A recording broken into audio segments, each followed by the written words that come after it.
made headlines around the world recently when he said the devil was present in the Vatican. You're talking about something very real, aren't you? Certo, realissima. Dico, se credete al Vangelo, credete all'esistenza del demonio. Absolutely, very real. As to the devil's presence in the Vatican, he says that's no surprise. He once had to perform an exorcism on another exorcist.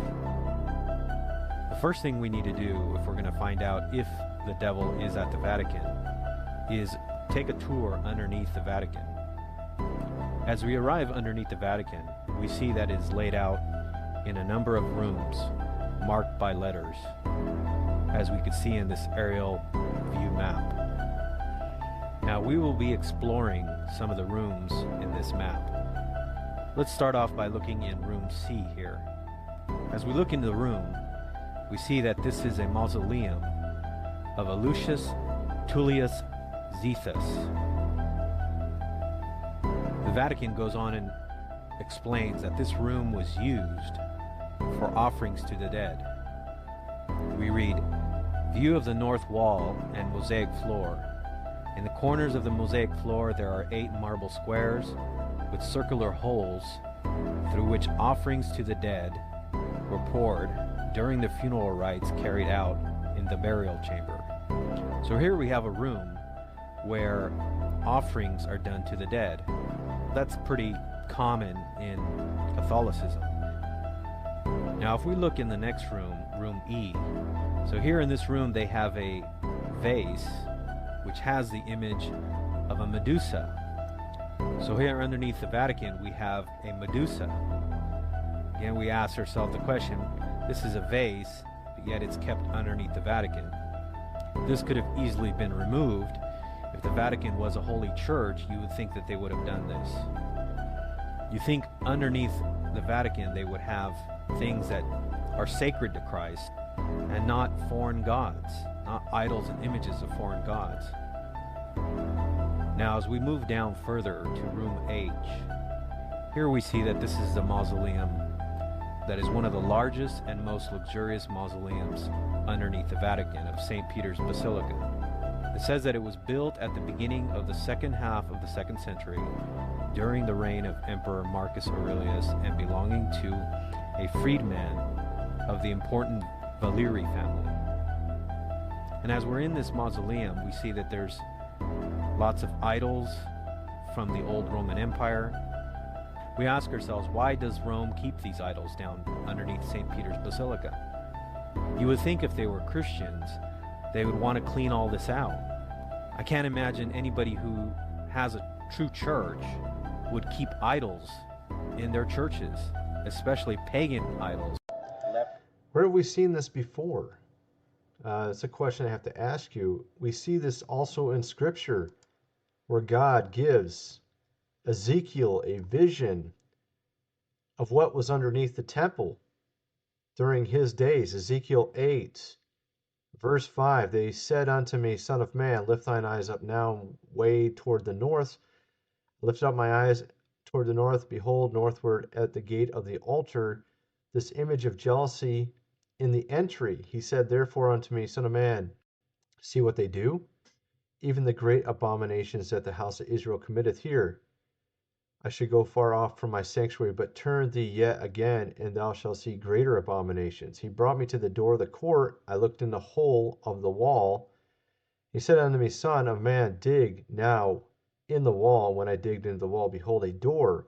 He said unto me, go in, and behold the wicked abomination. So here we go. He found a secret door, okay, a secret door that was, in a sense, underneath the temple, all right? And he would see greater abominations, sort of like what we see under the Vatican. So he dug into the wall, and he went in, and he saw, behold, every form of creeping things, abominable beasts, and the idols of the house of Israel portrayed upon the wall round about. Doesn't this sound very similar? And there stood there 70 men of the ancients of the house of Israel. In the midst of them stood Jezaniah, the son of Shaphan, And with every man his censer in his hand, and a thick cloud of incense went up. Then he said unto me, Son of man, hast thou seen what the ancients of the house of Israel do in the dark, every man in the chambers of his imagery? Doesn't that sound familiar? So what do you think they do in these chambers under the Vatican? They worship these false gods, just like we saw in Ezekiel. Let's continue playing this here. Why is it protecting them? If it was a true church, it couldn't be doing it for the sake of art, especially with all the evil things that are happening in the Vatican. And as the priest earlier said, that evil does exist, the devil is real, as he admitted. But the hypocrisy of all of this is that they have all these evil images and idols underneath the Vatican of St. Peter's Basilica. We also see two figures of genuses with bat wings also portrayed on the walls. Again, this is supposed to be a holy church and a holy place. Now, this is supposedly all there for many, many years. As we move into the next room, room I, the details of the mosaic floor with Mercury and Pluto's chariot, they go on and explain that this theme is an explicit reference to the overcoming of death and the return of the afterlife. They describe it as a splendid mosaic floor of Mercury is depicted carrying a caduceus with wings at his ankles, walking in front, and a chariot carrying Pluto and his wife Persephone. So here we have all these Roman gods underneath the Vatican, images of foreign gods. Well, as we move to the next room, we find out why they keep all these idols down there in these images. As we move to room U, here we find the shock of all shocks.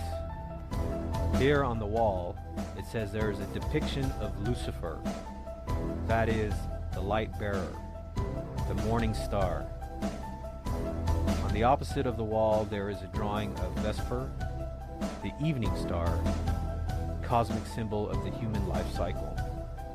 We find out that when we get to room U, here we have a clear depiction of Lucifer underneath the Vatican at St. Peter's Basilica.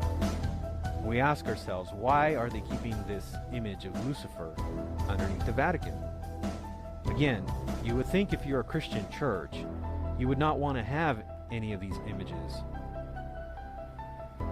Now we know that. Now, I was going to mention also that I've seen numerous videos of people saying they were taken under the Vatican for some sort of strange cultic ritual. And usually there were children, the ones that report about this, they're children that are brought into these rooms. And, it's pretty unspeakable what they do in these rooms. Now, they say it's under the Vatican, but I'm kind of curious if it's in these rooms or if it's in a different room that we're not aware of. Perhaps like with Ezekiel, they have secret chambers and doors to other rooms that these are just the ones that have been made public that we know about. And that there's actually other ones as well that are there that are even more vile, even worse. All right, now here is actually a very interesting a picture of, I think, let me see what it was called. I forgot what they call this room, but you can see it has snake eyes, and it also has this very abominable display, which you can see right here. And this is where, the Pope is sometimes at. I'm sure you've seen pictures of this. I'm trying to remember what they call this room. He mentions it, I think right here, audience hall. That's what they call it. Paul VI Audience Hall is a building in Rome, seating capacity 6,300, designed 1971. And you would think if they have a room like this that, they would want to glorify Christ, but instead what we have is some sort of fangs and eyes, reptilian